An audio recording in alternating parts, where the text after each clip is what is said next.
আজকে আমরা তাফসীর শুনব সূরা হাদিদ। সূরা হাদিদের 11 নম্বর আয়াত থেকে। বিসমিল্লাহির রহমানির রহিম। মান যাল্লাযী ইউকরিদুল্লাহা কারদান হাসানা ফায়ুযাইফাহু লাহু ওয়ালাহু আজরুন কারীম।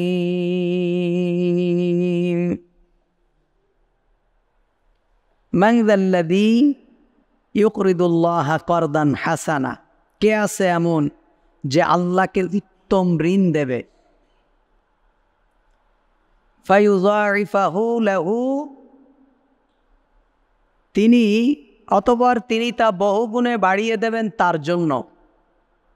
ওয়ালাহু আজরুন কারীম, এবং তার জন্য রয়েছে মহা সম্মানজনক পুরস্কার।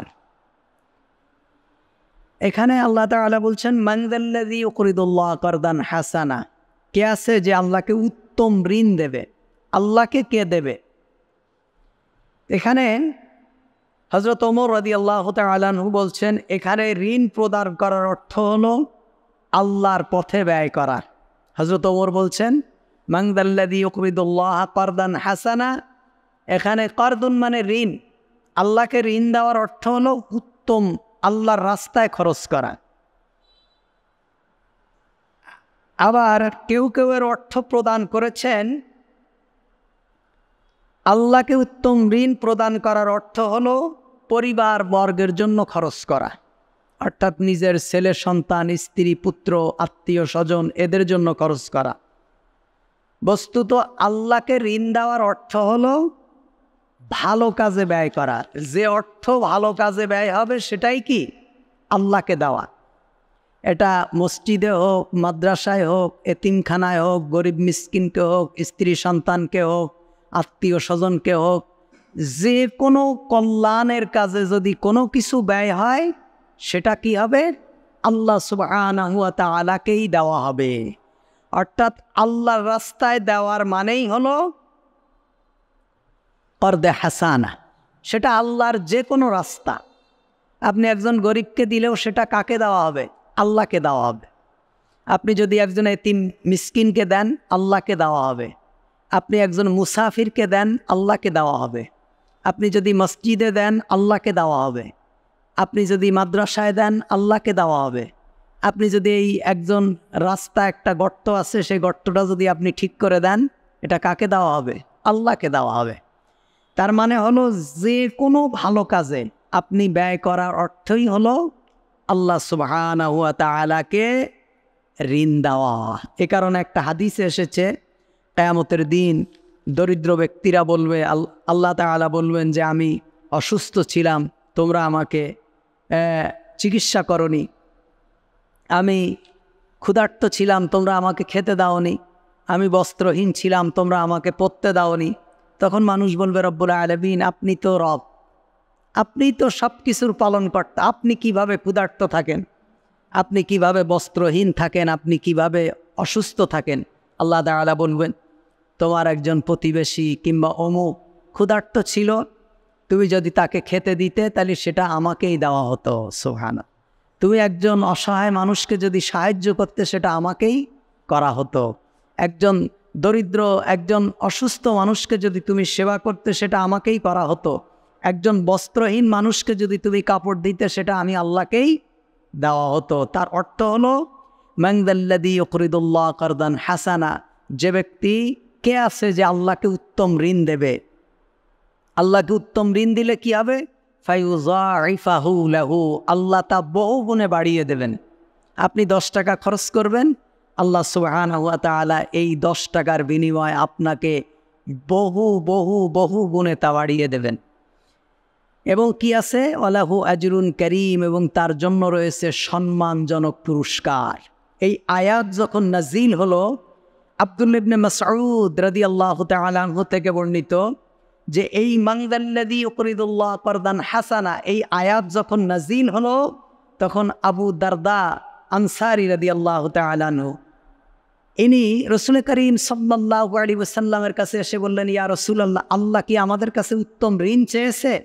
তা বলছে হ্যাঁ। আল্লাহ রসুল বলছে হ্যাঁ, আল্লাহ আমাদের কাছে ঋণ চেয়েছে। আবু দারদা রাদিয়াল্লাহু তাআলা আনহু বললেন, ইয়া রাসূলুল্লাহ সাল্লাল্লাহু আলাইহি ওয়াসাল্লাম, আপনার হাতখানা বাড়িয়ে দেন। আল্লাহ রসুল সাল্লাল্লাহু আলাইহি ওয়াসাল্লাম হাতখানা বাড়িয়ে দিলেন। দেওয়ার পরে বললেন, ইয়া রাসূলুল্লাহ সাল্লাল্লাহু আলাইহি ওয়াসাল্লাম, আমার অমুক বাগানখানা আমি আল্লাহকে দিয়ে দিয়েছি। সুবহান।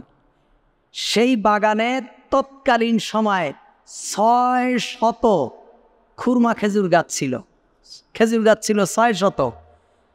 এখনও আপনারা জানেন কি জানি না, একটা খেজুর গাছ সৌদি আরবে এখনও বর্তমান সময় একটা খেজুর গাছের পিছনে যে মেহনত করে এবং যেই পরিমাণ খরচ করে আপনারা ভাবতেই পারবেন না।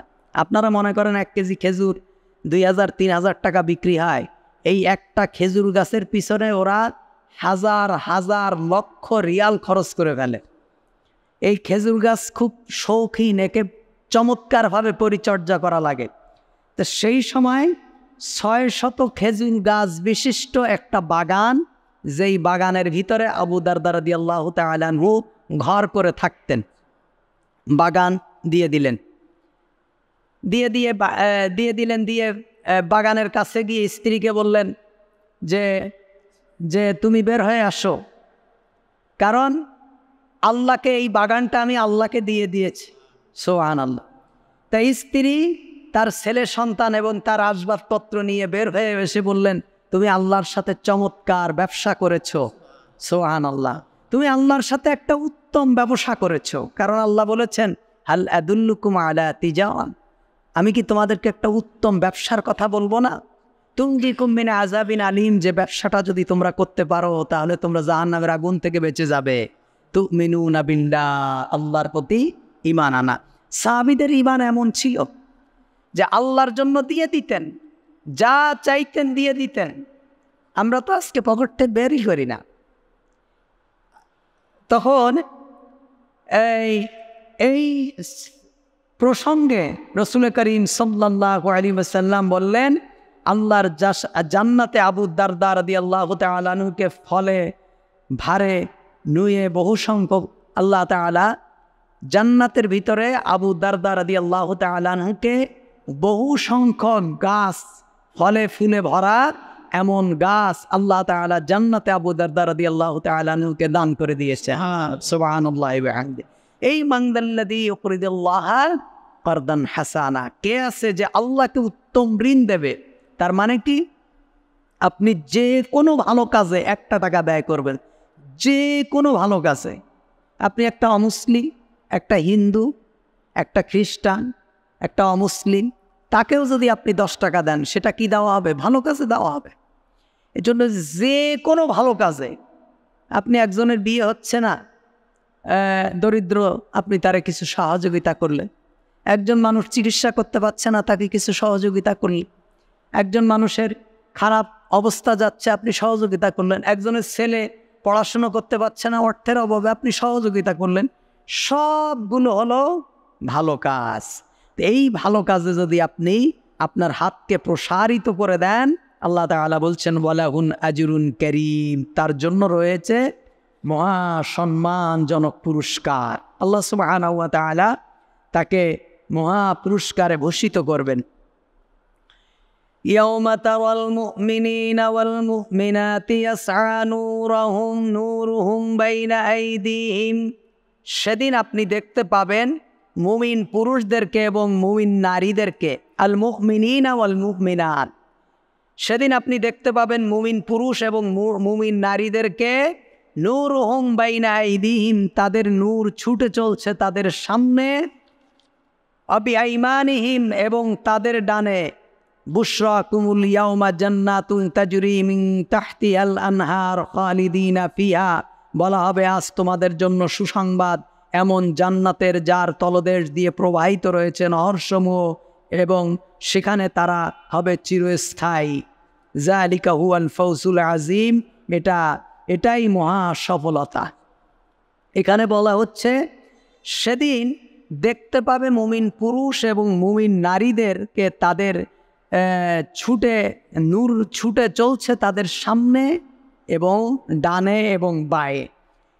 এই আয়াতের তাফসিরে আল্লাহ তাআলা বলছেন যে কিয়ামতের দিন প্রত্যেকের সম্মুখে নিজে আমল অনুযায়ী নূর থাকবে।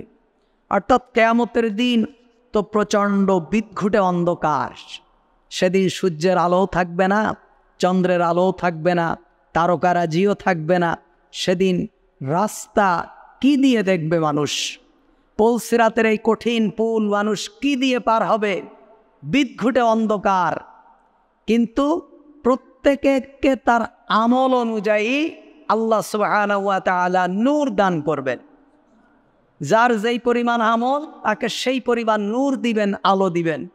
কারো এখানে ইবনে উমার রাদিয়াল্লাহু তাআলা আনহু থেকে বর্ণিত, তিনি বলেন যে লোক সকল আল্লাহর নিকট তোমাদের নাম ধাম আকার আকৃতি কথাবার্তা ওঠা বসা ইত্যাদি লিপিবদ্ধ রয়েছে। কিয়ামতের দিন ঘোষণা দেওয়া হবে, হে অমুক ইহা তোমার নূর, হে অমুক ইহা তোমার নূর, তোমার হে অমুক তোমার কোনো নূর নাই, এই বলিয়া ঘোষণা দেওয়া হবে। অর্থাৎ প্রত্যেকটা মানুষের নাম, তার পেশা, তার কর্ম, তার পিতার নাম সব আল্লাহর কাছে লিপিবদ্ধ আছে। আল্লাহ তাআলা ডেকে ডেকে বলবেন, নাও এটা হলো তোমার নূর, এটা তোমাকে দেওয়া হলো।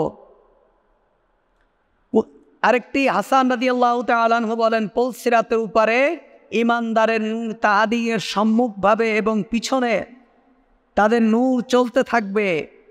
কিয়ামতের দিন মুহাম্মদুর রাসূলুল্লাহ সাল্লাল্লাহু আলাইহি ওয়াসাল্লামকে সর্বপ্রথম সিজদা করার অনুমতি দেওয়া হবে এবং সর্বপ্রথম তাকেই বলা হবে, তুমি মাথা উঠাও, আমার সম্মুখে ডানে এবং বায়ে তাকাইয়া দেখবে আমার উম্মতের মধ্য হতে আমি তাদেরকে চিনিতে পারিব। মুহাম্মদুর রাসূলুল্লাহ সাল্লাল্লাহু আলাইহি ওয়াসাল্লামকেই কিয়ামতের দিন সর্বপ্রথম বলা হবে যে আপনি সিজদা দেন, আর কাউকে কোনো হুকুম দেওয়া হবে না। মনে করেন আল্লাহর কাছে সুপারিশ করার জন্য এই পারমিশনও কাউকে দেওয়া হবে না, একমাত্র মুহাম্মদুর রাসূলুল্লাহকে। আল্লাহ রাসূল সাল্লাল্লাহু আলাইহি ওয়াসাল্লাম সিজদায় দেবেন, তার উম্মতদের জন্য দোয়া করতে থাকবেন। আল্লাহ তাআলা বলবেন আপনি সিজদা থেকে মাথা উঠান, সিজদা থেকে মাথা উঠাবে, উঠায় দেখবে তার উম্মতদেরকে তিনি দেখতে পাবেন। আয়েশা রাদিয়াল্লাহু তাআলা আনহা বলছেন, ইয়া রাসূলুল্লাহ সাল্লাল্লাহু আলাইহি ওয়াসাল্লাম, সেদিন আপনি কিভাবে চিনতে পারবেন আপনার উম্মতদেরকে? আল্লাহ রাসূল সাল্লাল্লাহু আলাইহি ওয়াসাল্লাম বললেন, আয়েশা, যদি বহু লাল রঙের ঘোড়া অথবা কালো ঘোড়ার মধ্যে যদি একটা ঘোড়ার কপাল সাদা, পা সাদা, পিঠ সাদা, এমন সাদাওয়ালা ঘোড়া, জায়গায় জায়গায় সাদা, এমন একটা ঘোড়া যদি তোমরা দেখো, তুমি কি চিনতে পারবে? তা বলছে, ইয়া রাসূলুল্লাহ, এটা তো সহজ ব্যাপার। অনেকগুলো এক রঙের ঘোড়ার ভিতরে একটা ব্যতিক্রম ধর্মের ঘোড়া, চরকা পারকা ঘোড়া, এটা তো চেনা যাবে। আল্লাহ রাসূল বললেন যে, আয়েশা শোনো, গুরুরান মুহাজ্জালিন, আমার সাহাবীরা, আমার উম্মতের মধ্যে যারা 5 ওয়াক্ত সালাত আদায় করেছে এবং ওযু করেছে, সেই ওযুর যে স্থানগুলো, এই স্থানগুলো দিয়ে নূর চমকাতে থাকবে। হাজার হাজার মানুষের, লক্ষ কোটি মানুষের মধ্য থেকে এই নূর দেখে দেখে আমি আমার উম্মতদেরকে জান্নাতে নিয়ে যাব। সুবহানাল্লাহি ওয়া বিহামদি। আল্লাহ রাসূল সাল্লাল্লাহু আলাইহি ওয়াসাল্লাম এই নূরের কথা বলেছেন যে কিয়ামতের দিন এভাবে নূর দেওয়া হবে। তখন জাহান্নামে মানুষের আমল অনুযায়ী নূর দেওয়া হবে। কাউকে এমন নূর দেওয়া হবে যে হাদিসে এসেছে যে কাউকে এত পরিমাণ নূর দেওয়া হবে যে মক্কা থেকে সানা পর্যন্ত, সানা হলো ইয়েমেনের রাজধানী, মদিনা থেকে সানা পর্যন্ত সমস্ত সব কিছু দেখতে পাবে, এমন নূর তার সামনে দেওয়া হবে। সুবহানাল্লাহ। আর কাউকে হাতে নূর দেওয়া হবে, কাউকে পায়ে নূর দেওয়া হবে, কাউকে একটু সামনে নূর দেওয়া হবে। মানে প্রত্যেকের আমল অনুযায়ী সে নূর দিয়ে চলতে থাকবে। যাকে বিশাল আকারে নূর দেওয়া হবে সে পুল সিরাত পার হয়ে যাবে কয়েক মুহূর্তের ভিতরে, আর যার অল্প নূর দেওয়া হবে সে সেই অল্প আলো দিয়ে দেখতে দেখতে দেখতে দেখতে পুল সিরাত পার হবে। তখন এই পরবর্তী আয়াতেই তারা বলছেন, আল্লাহ সুবহানাহু ওয়া তাআলা বলছেন যে তখন মুনাফিকরা কি বলবে? মুনাফিকরা বলবে যে আমরা তো দুনিয়ায় তোমাদের সাথে ছিলাম, আমরা তো একসাথেই বসবাস করতাম, একসাথেই বাজারঘাটে ছিলাম, চলাফেরা করতাম, ব্যবসা বাণিজ্য করতাম, তা আমাদেরকে একটু নূর দাও, আজকে আমাদেরকেও একটু নূর দাও। তখন তাদেরকে বলা হবে কিলা ইরজিউ, বলবে তোমরা পিছন থেকে নিয়ে আসো নূর। ওয়ারাকুম ফালতামিসু নূরা, তোমাদের পিছন থেকে নিয়ে আসো। পিছন কোথায়? দুনিয়া। আমরা তো নূর তো এখানে এসে পেয়েছি, কিন্তু কাজ করেছি কোথায়? দুনিয়ায়। তোমরা নূর দুনিয়া থেকে নিয়ে আসো। তখন তারা পিছনের দিকে ফিরবে। তখন আল্লাহ সুবহানাহু ওয়া তাআলা ফাদুরিবা বাইনাহুম বিসুরিন লাহু বাবুন, তখন তাদের সামনে আল্লাহ বিরাট প্রাচীর দিয়ে দেবেন, বিরাট একটা প্রাচীর দিয়ে দেবেন। বা যার একটা দরজা থাকবে, বাতিনুহু ফীহির রাহমা ওয়া যাহিরুহু মিন কিবলিহিল আযাব, যেই দরজার এক পাশে থাকবে আল্লাহর রহমত আর এক পাশে থাকবে জাহান্নামের আযাব।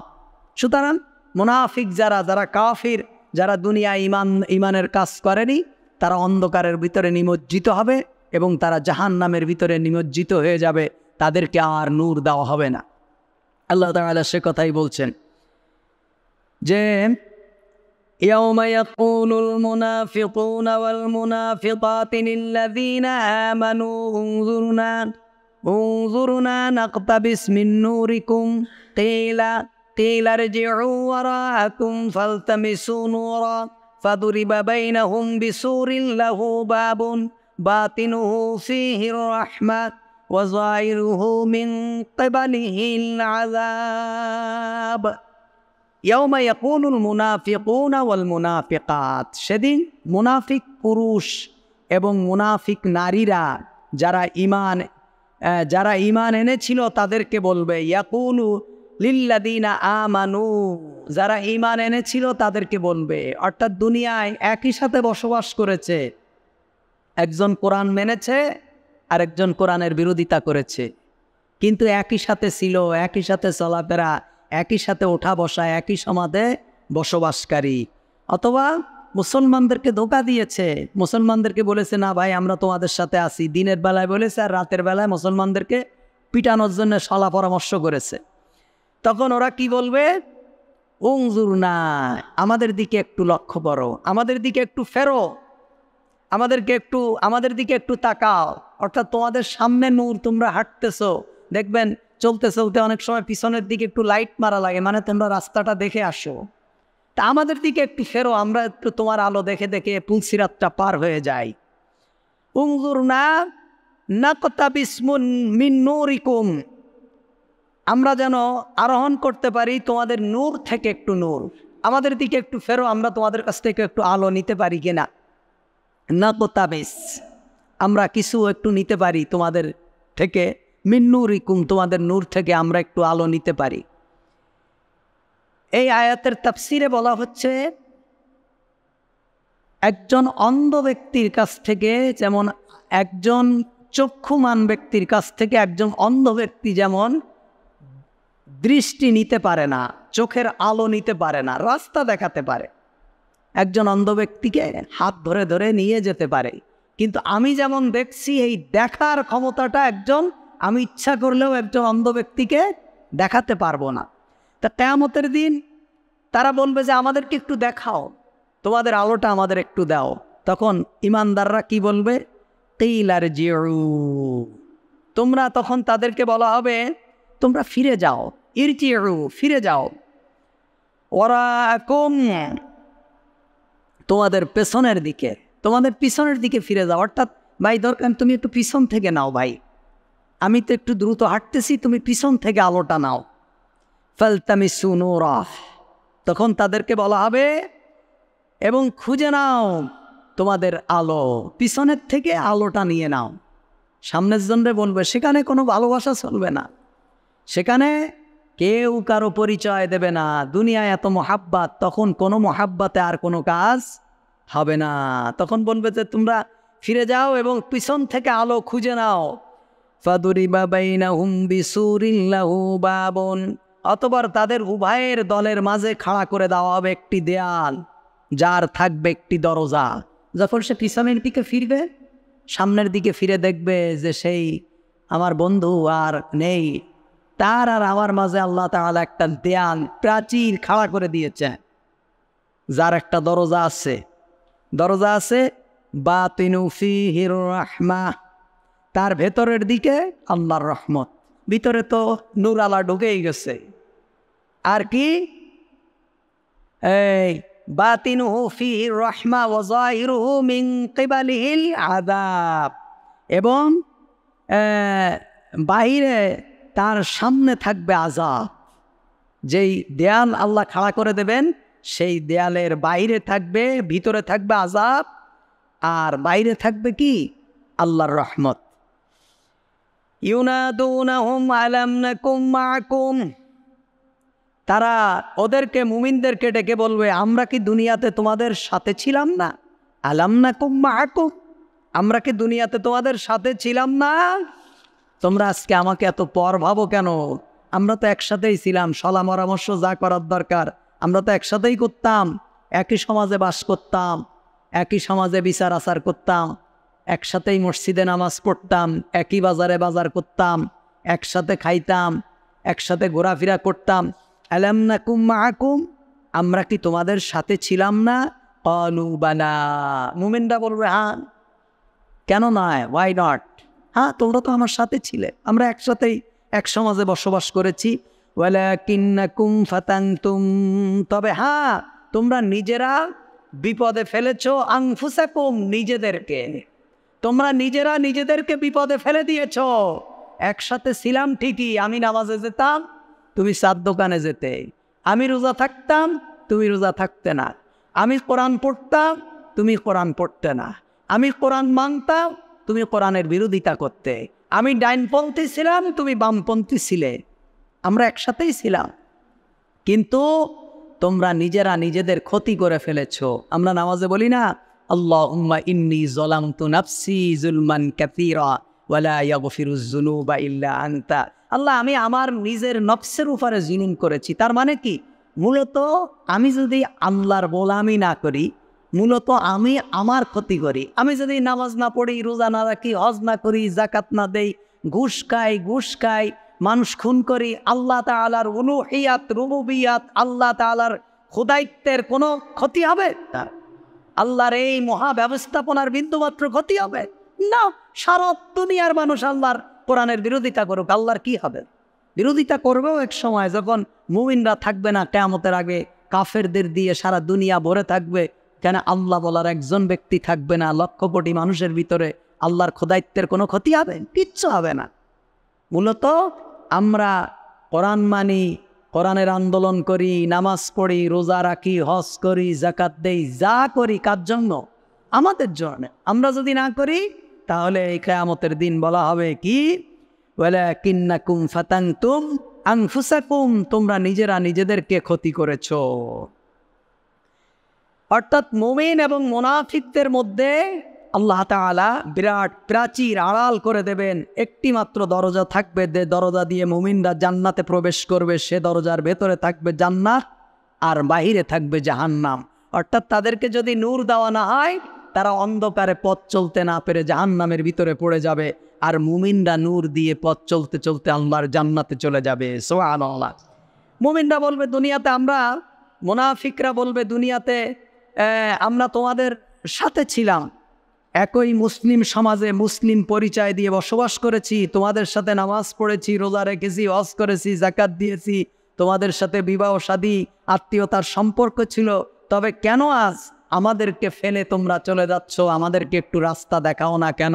আলাম নাকুম মাআকুম, আমরা কি তোমাদের দুনিয়াতে সাথী ছিলাম না? মুমিনদের পক্ষ থেকে জবাবে বলা হবে, তোমরা আমাদের সাথে একই সমাজে বসবাস করলেও তোমরা ঈমান এবং কুফরের মাঝামাঝি অবস্থান করেছ। যে যদি কখনো ইসলামের বিজয় হয় তাহলে আমরা বলবো আমরা মুসলমান, আমরা সুযোগ সুবিধা নেব, আর যদি ইসলামের বিজয় না হয় তাহলে আমরা কাফেরদের সাথে মিলিত হয়ে বলবো আমরা তো তোমাদের সাথেই ছিলাম, মুমিনদেরকে তো ধোঁকা দিয়েছি। তোমরা দোদুল্যমান অবস্থায় ছিলে, ইসলামকে হাফ মেনেছ আর হাফ মাননি, মানে দুই দিকে দুই জনের মনই সন্তুষ্ট করেছ। তুমি খুব ভালো মানুষ ছিলে, তোমার ইমাম সাহেবও ভালোবাসে, মন্দিরের পুরোহিতও ভালোবাসে, তোমারে ডাইনপন্থীরা হুজুর হুজুর করে, বামপন্থীরা হুজুর হুজুর করে। তার মানে কি, তুমি এক নম্বর শয়তান ছিলে, এটা আল্লাহ তাআলা খুব ভালো করেই জানেন। তখন মুমিনরা বলবে যে ঈমান ও কুফুরের মধ্যে দোদুল্যমান অবস্থায় ছিলে, তোমাদের মাঝে কুফুরের আকর্ষণ ছিল, কাফিরদের আইন কানুন এবং বিধিবিধানকে ইসলামের আইন কানুন বিধিবিধানের উপরে গুরুত্ব দিয়েছ, তখন তোমাদের কাছে ইসলামের আইন কানুনের থেকে কাফেরের আইন কানুন বর্তমান যুগের জন্য তোমাদের কাছে পারফেক্ট ছিল। এ কারণেই আজকে তোমার আর আমাদের মধ্যে এই দ্বন্দ্ব। আল্লাহ সুবহানাহু ওয়া তাআলা বলছেন, وَتَرَبَّصْتُمْ وَارْتَبْتُمْ وَغَرَّتْكُمُ الْأَمَانِيُّ حَتَّى جَاءَ أَمْرُ اللَّهِ وَغَرَّكُمْ بِاللَّهِ الْغَرُورُ।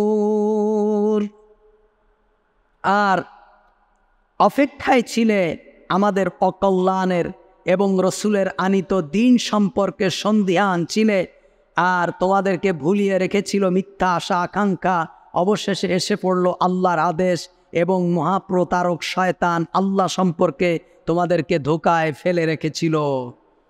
বলা হচ্ছে যে তোমরা অপেক্ষায় ছিলে আমাদের অকল্যাণের, অর্থাৎ ওই মুসলমানদেরকে যখন বলবে আমরা তো তোমাদের সাথে ছিলাম, আমাদেরকে একটু নিয়ে চলো, তখন মুমিনরা বলবে হ্যাঁ তোমরা আমাদের সাথী ছিলে, কিন্তু তোমরা নিজেরা নিজেদেরকে ধ্বংস করেছ এবং প্রতিটা মুহূর্তে আমাদের অকল্যাণের প্রহার গুনতে তোমরা, কখন আমাদের ধ্বংস হয়, আমাদের ধ্বংস কামনা করতে তোমরা আমাদের কল্যাণ কামনা করতে না, তোমরা ছিলে মুনাফিক।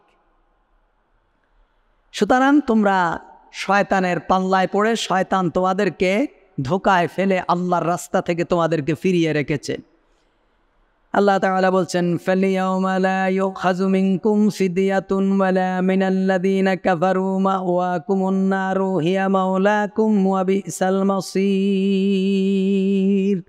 আল্লাহ তাআলা বলছেন ফালিয়াউমা, অতএব আজ, লা ইউখাযু মিনকুম ফিদিয়াতুন, তোমাদের থেকে কোনো মুক্তিপণ গ্রহণ করা হবে না, কোনো ফিদিয়া গ্রহণ করা হবে না, অর্থাৎ বিনিময় গ্রহণ করা হবে না।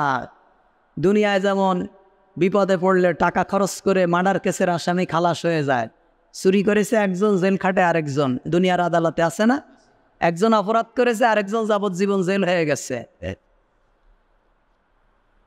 আল্লাহ তাআলা বলছেন ফালিয়াউমা লা ইউখাযু মিনকুম ফিদিয়াতুন মিনাল্লাযীনা কাফারু, আজকের দিনে কোনো ফিদিয়া গ্রহণ করা হবে না, কোনো মুক্তিপণ গ্রহণ করা হবে না যে এর বিনিময়ে আল্লাহ তুমি আমাকে মাফ করে দাও, এর বিনিময়ে তুমি আমার আযাব থেকে মাফ করে দাও। আল্লাহ এগুলো যা করেছি আমার নেতার উদ্দেশ্যে করেছি, আজকে যা করার দরকার নেতারে করো, আমারে ছেড়ে দাও, আমি এত কিছু বুঝিনি।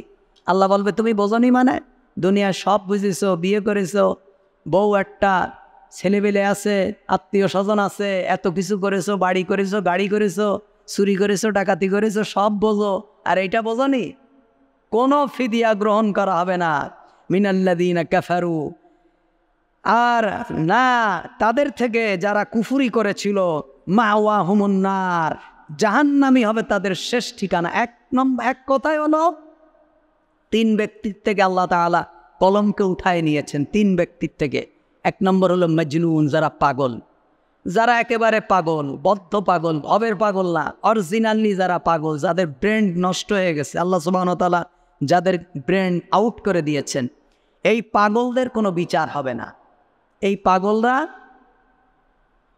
কিয়ামতের দিন এদের অপকর্মের কারণে, একজন পাগল, সত্যিকারে পাগল যদি আরেকজনকে খুন করে দেয়, ইসলামী শরিয়াত তাকে মৃত্যুদণ্ড দেবে না।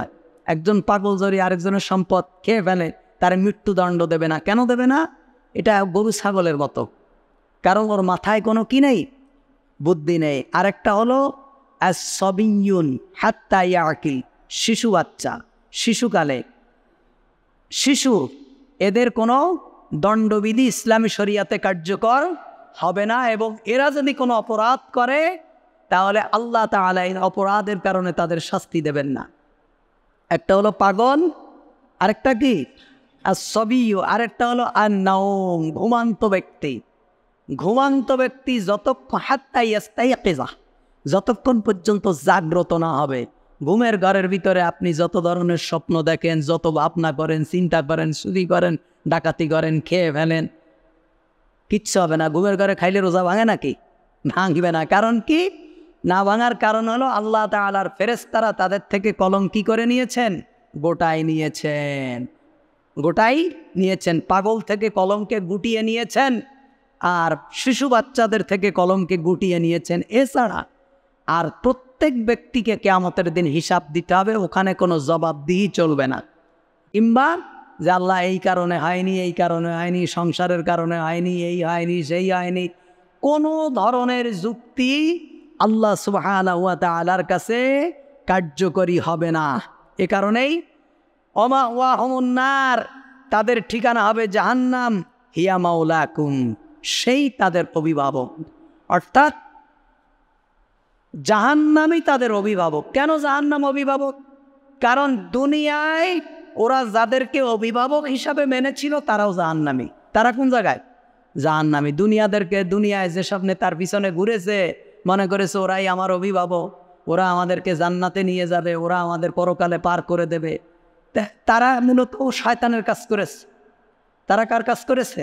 শয়তানের কাজ। এই কারণে আল্লাহ তাআলা বলছেন যে হিয়া মাওলাকুম, সে তোমাদের মাওলা। মাওলা মানে কি? অভিভাবক। ওয়া মাওলাকুম, তিনি আমাদের অভিভাবক। তিনি কি? অভিভাবক। এই মাওলার অনেকগুলো অর্থ আছে।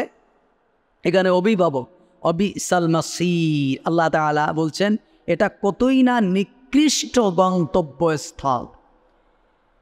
আল্লাহ তাআলা বলছেন আলাম ইয়ানি লিল্লাযীনা আমানু আন তাখশা কুলুবুহুম লিযিকরিল্লাহি ওয়া মা নাযালা মিনাল হাক্কি ওয়া লা ইয়াকুনু কাল্লাযীনা উতুল কিতাবি মিন ক্বাবলু ফাতালা আলাইহিমুল আমাদু ফাকাসাত কুলুবুহুম ওয়া কাসীরুম মিনহুম ফাসিকুন।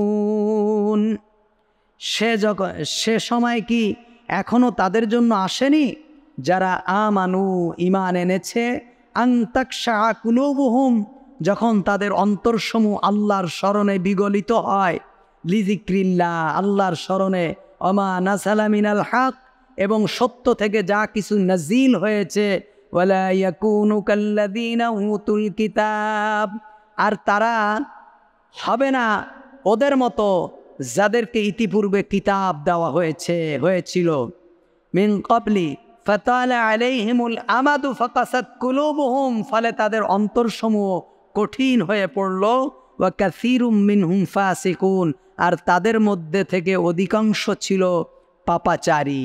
আল্লাহ সুবহানাহু ওয়া তাআলা বলছেন ইহুদি এবং খ্রিস্টান জাতি প্রতি নবী ও কিতাব দেওয়া হয়েছিল, কিন্তু তাদের নবীদের ইন্তেকালের শত শত বছর পর তারা যেমন চেতনাহীন এবং নৈতিকতার দিক থেকে মৃত্যু হয়ে গেছে, তোমরা মুমিনরা তো এখনো তাদের মতো হয়ে যেতে পারো না, কারণ তোমাদের মধ্যে আল্লাহর রাসূল সাল্লাল্লাহু আলাইহি ওয়াসাল্লাম বিদ্যমান আছেন। আল্লাহ তাআলা বলছেন ই'লামু আন্নাল্লাহা ইউহয়িল আরদা বা'দা মাউতিহা, তোমরা জেনে রেখো যে আল্লাহই সজীব করেন জমিনকে তার নির্জীব হয়ে পড়ার পর।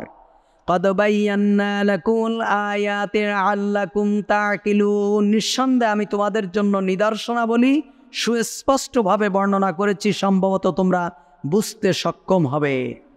আল্লাহ সুবহানাহু ওয়া তাআলা বলছেন জমিন যখন শুষ্ক হয়ে যায়, শুকিয়ে যায়, যেখানে বীজ বপন করলে চারা বের হবে না, সেই জমিনকে আল্লাহ তাআলা, এই মৃত্যু জমিনকে আল্লাহ তাআলা জীবিত করেন আকাশ থেকে পানি বর্ষণের মাধ্যমে। সুবহানাল্লাহ। আল্লাহ তাআলা বলছেন যে মানুষ যখন ঈমান হারা হয়ে যায়, মানুষের অন্তরে যখন কুফরিতে বাসা বাঁধে, শয়তানে বাসা বাঁধে, যখন মানুষ ঈমান চ্যুত হয়ে যায়, তখন আল্লাহ সুবহানাহু ওয়া তাআলা আসমান থেকে কিতাব নাযিল করে মানুষের অন্তরটাকে কি করে? মৃত অন্তরটাকে জীবিত করে দেয়। সুবহানাল্লাহ। তার মানে হলো মানুষের অন্তরের, মুমিনের অন্তরের খোরাক কি? লিযিকরিল্লাহ, আল্লাহর জিকির। আল্লাহর জিকির মুমিনের কি? অন্তরের খোরাক। এই নামাজ, রোজা, হজ, যাকাত, এগুলো মুমিনের অন্তরের কি? খোরাক। আপনি দেখবেন একদিন নামাজ পড়েন, কন্টিনিউ আপনি নামাজ পড়েন, একদিন দেখবেন নামাজ আপনি পড়তে পারেননি সময় মতো, কিংবা এই এক জায়গায় গেছেন, আসতে আসতে দেরি হয়ে গেছে, 10টা 11টা বেজে গেছে, আপনার মনে হবে যেন আমার কোনো কাজই আজকে আর হয়নি, মানে মনের ভিতরে দেখেন উত্থাল পাথাল করবে যে নামাজটা এখনো পড়তে পারলাম না, নামাজটা হয়নি। এটার নামে ইমান। এটার নাম কি? আল্লাহ রসুল বলছেন যে মুমিন কোন ব্যক্তি? আল্লাহ রসুল বলছেন ইজা সাররাতকা হাসানাতুকা ওয়া সাআতকা সাইয়্যাতুকা ফাআনতা মুমিন। যখন ভালো কাজ তোমাকে আনন্দ দেবে আর খারাপ কাজ যখন তোমাকে কষ্ট দেবে, তখন তুমি মনে করবা তুমি মুমিন। সুবহানাল্লাহ। যারা পর্দা করে, এমন একজন মহিলা যারা পর্দা করে, আপনি ওরে পিটায় বলেন তো তুমি একটা জিন্সের প্যান্ট আর একটা গেঞ্জি গায়ে দিয়ে কাঠগড়া বাজারে যাও, পারবেন? পিটায় মেরে ফেলে দিলেও যাবে না। যে তুমি একটা জিন্সের প্যান্ট আর গেঞ্জি গায়ে দিয়ে মতিঝিল যাও, তোমার 1 লাখ টাকা দেওয়া হবে, যাবে না। কারণ কি? এই খারাপটা তাদের অন্তর কখনো সায় দেবে না, মেনে নেবে না। এটার নাম কি? ঈমান। আর আপনি যদি এই একটা প্যান্ট আলার শার্ট আলারে যদি বলেন তুমি বোরকা পরে হাত মোজা পরে একেবারে চলে যাওয়া তোমার আত্মীয়র বাড়ি, ওরে পিটায় মেরে ফেলে দিলে ও তা যাবে না। কারণ ওর অন্তরের ভিতরে গুনাহটা, কুফুরিটা তার অন্তরের ভিতরে কি বেঁধেছে? বাসা বেঁধেছে। এজন্য মুমিন যারা, তারা আল্লাহর জিকির তার অন্তরের খোরাক। তারা যত জিকির করে, যত নামাজ পড়ে, যত কোরআন শোনে, তাদের অন্তরটা কি হয়ে যায়? উজ্জীবিত হয়, জীবিত হয়ে যায়। আল্লাহ তাআলা বলছেন ইজা তুলিয়াত আলাইহিম আয়াতুহু যাদাতহুম ঈমানা। যারা মুমিন তারা যখন যদি কোরআন তাদের সামনে তেলাওয়াত করা হয়, তাদের ঈমান বেড়ে যায়। সুবহানাল্লাহ বলবেন না? ঈমান বেড়ে যায়। এখন আল্লাহ বলছে মুমিনরা কোরআন শুনলে ঈমান বাড়ে। কোরআন শুনলে যাদের গায়ে জ্বালা ধরে, যারা কোরআন শোনা থেকে মানুষকে বিরত রাখতে চায়, অথবা যেখানে কোরআন পড়া হয়, কোরআন বলা হয়, কোরআনের তাফসির হয়, সেই জায়গাগুলোকে যারা মার্ক করে, তাদের কি? তাদের ঈমান আছে? আল্লাহর ভাষায় তাদের ঈমান নেই। কারণ হলো ঈমান যদি থাকতো তাহলে কোরআন শোনার জন্য মানুষদেরকে উদ্বুদ্ধ করত। আর কোরআন শুনতে মানুষদেরকে নিষেধ করে কারা? লা তাসমাউ লিহাদাল কোরআন ওয়ালগাউ ফিহি। আবু জাহেল, আবু লাহাব, উতবা, শাইবা তারা বলেছিল যে খবরদার কোরআন শুনবা না। মানুষদেরকে ডেকে ডেকে বলতো কোরআন শুনবা না, কোরআনের তাফসীর শুনবা না, মুহাম্মাদের কাছেই যাইবা না। কেন? বরং ওয়ালগাউ ফিহি, যেখানে কোরআন তেলাওয়াত করা হয়, কোরআন বলা হয়, কোরআন প্রচার করা হয়, সেখানে গন্ডগোল বাধায় দাও। গন্ডগোল বাধাই দিলে কি হবে? লাআল্লাকুম তাগলিবুন। কোরআনের আয়াত বলছি, তাহলে তোমাদের যে পরিকল্পনা, এটা বাস্তবায়ন হবে।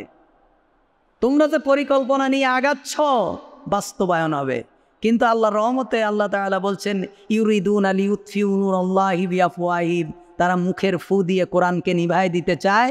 আল্লাহু মুতিম্মু নূরি, আল্লাহ কোরআনকে আরো জ্বালায় দেবে। সুবহান। কোরআন যে জ্বালায় দেবে, এটা আপনারা কি দেখেন, বোঝেন? কিভাবে বোঝেন? এই পাকুরিয়া, এই কাঠগড়ায় মসজিদ ছিল না, একটা মসজিদ হয়েছে, মানুষ নামাজ পড়ছে, আপনারা মনে করেন এইটা কোরআন জ্বালায় দিচ্ছে না? এখন বইয়ের ভিতরে যে বিশ্রী ভাষাগুলো ঢুকানো হয়েছে, ক্লাস 6-এর বইতে যে বলা হয়েছে এসো বন্ধু হই, এসো কি ভাই? বন্ধু হই। বন্ধু হওয়ার জন্য কি বইতে বলা লাগে? এমনিই তো বন্ধু হচ্ছে। ক্লাস 3 পরে ছেলেমেয়ের মেয়ে হয়ে যাচ্ছে, ছেলে হয়ে যাচ্ছে, আর কি বন্ধু হয়? অশ্রাব্য ভাষা। এখন মানুষ বিরক্ত হয়ে গেছে, সন্তানদেরকে আর স্কুলে পড়াবো না। মোড়ে মোড়ে মাদ্রাসা। মাদ্রাসা কোনোটার ভেকা খালি নেই। মাদ্রাসা করলেই চলে। প্রাইমারিতে বিস্কুট দেয়, টাকা দেয়, ছাতু দেয়, গম দেয়, মাসের মধ্যে 6 মাস ছুটি, আবার পিকনিকে নেয়। প্রাইমারি স্কুলে ছাত্র নেই। মক্তব মাদ্রাসাগুলো একদম ভরে গেছে। আপনারা মনে করেন মাদ্রাসা মনে হয় নর্মাল। এক একটা মাদ্রাসায় 1 লাখ 2 লক্ষ টাকা ভর্তির ফি। এখন এমনও মাদ্রাসা আছে 1 লাখ 1.5 লাখ টাকা ভর্তির ফি, মাসে 15-20 হাজার টাকা বেতন একটা ছাত্রের, তাও মানুষ মাদ্রাসায় পড়ছে। কারণ কি?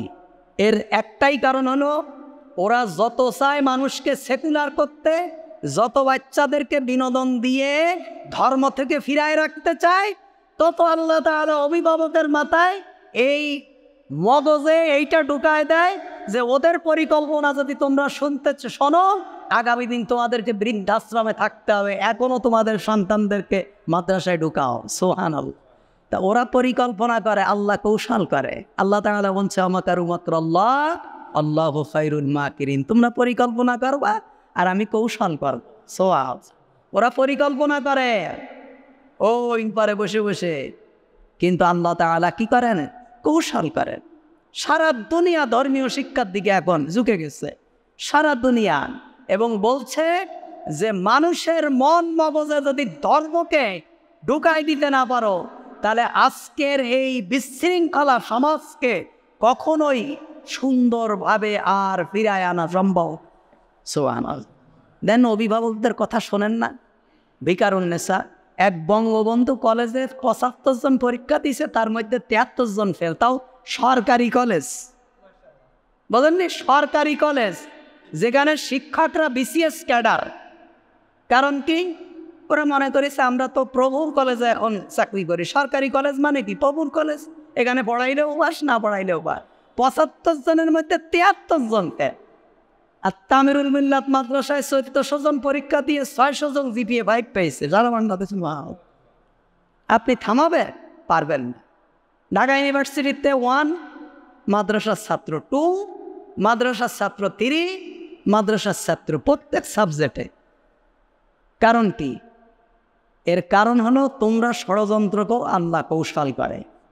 আজকে মাদ্রাসার ছাত্র গোটা দুনিয়ার ইউনিভার্সিটিতে, অক্সফোর্ডে যান, লিঙ্কন বারে যান, ব্যারিস্টারি পড়ছে মাদ্রাসার ছাত্র, মদিনা ইউনিভার্সিটিতে মাদ্রাসার ছাত্র, কিং ফয়সালে মাদ্রাসার ছাত্র, মালয়েশিয়ায় মাদ্রাসার ছাত্র, লিবিয়ায় মাদ্রাসার ছাত্র, সারা দুনিয়ার ইউনিভার্সিটিগুলো মাদ্রাসার ছাত্রে ভরে গেছে। আপনি তো চাইলেও পারবেন না, কারণ আপনি যেই প্রশ্নয় পরীক্ষা দিয়ে ইউনিভার্সিটিতে ভর্তি হবেন, আমি একই প্রশ্নই দেব। আমি পাশ করলে তো আপনার নীতিতেও আমারে বাদ দিতে পারবে না।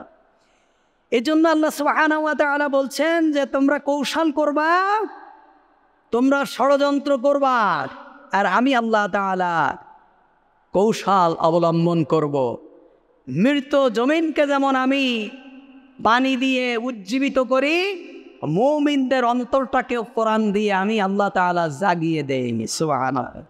ইন্নাল মুসাদ্দিকিনা ওয়াল মুসাদ্দিকাতি ওয়া আকিদুল ইন্নাল মুসাদ্দিকিনা ওয়াল মুসাদ্দিকাত, নিশ্চয় দানশীল পুরুষ ও দানশীল নারীগণ, ওয়া আকরাদাল্লাহ করদান হাসানা ইউযাআফু লাহুম ওয়া লাহুম আজরুন কারীম, এবং যারা আল্লাহকে উত্তম ঋণ দান করে তাদের তা বহুগুণে বাড়িয়ে ফিরিয়ে দেওয়া হবে। আল্লাহর রাস্তায় যারা খরচ করবে, মুমিন নারী এবং পুরুষ, তাদেরকে তা বহুগুণে বাড়িয়ে আল্লাহ তাআলা কি দেবেন? ফিরিয়ে দেবেন। ওয়াল্লাযীনা আমানু বিল্লাহি ওয়া রাসূলিহি উলাইকা হুমুস সিদ্দীকুন, যারা ঈমান এনেছে আল্লাহর প্রতি এবং তার রাসূলের প্রতি, তারাই আল্লাহর প্রতিপালকের নিকট সিদ্দিক, ওয়াশ-শুহাদা ওয়া ইনদা রাব্বিহিম, এবং তাদের প্রতিপালকের নিকটে তিনি সিদ্দিক এবং শহীদ। লাহুম আজরুহুম নূরুহুম, এবং তাদের জন্য রয়েছে তাদের পুরস্কার এবং তাদের নূর। অর্থাৎ যারা আল্লাহ এবং তার রাসূলের প্রতি খাঁটি ঈমান এনেছে তারা সিদ্দিক এবং শহীদ।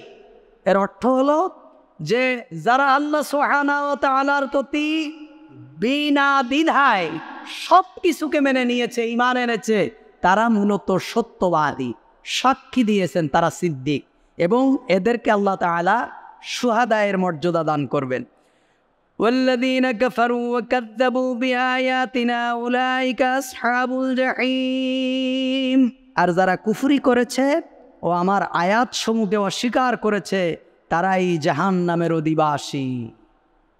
আল্লাহ তাআলাকে যারা বিশ্বাস করেনি এবং কোরআনকে যারা বিশ্বাস করেনি, মূলত কোরআনকে যারা বিশ্বাস করেনি তারা আল্লাহকে বিশ্বাস করেনি। কোরআনের কোনো একটা শব্দ, কোনো একটা আয়াত, কোনো একটা হুকুমকে যদি কোনো ব্যক্তি অবিশ্বাস করে, সে ব্যক্তি কাফের, একেবারে পরিপূর্ণ কাফের। সুতরাং কোরআন আমরা কে কতটুকু মানতে পারবো সেটা না, তবে কোরআনের প্রতি আমার অগাধ বিশ্বাস থাকতে হবে, এবং যদি শুনি যেটা আল্লাহ বলেছে একেবারে নিঃসংকোচে সামি'না ওয়া আতা'না, শুনলাম আর মেনে নিলাম। আল্লাহ যেহেতু বলেছে, এখানে আর কোনো প্রশ্ন করার সুযোগ থাকবে না।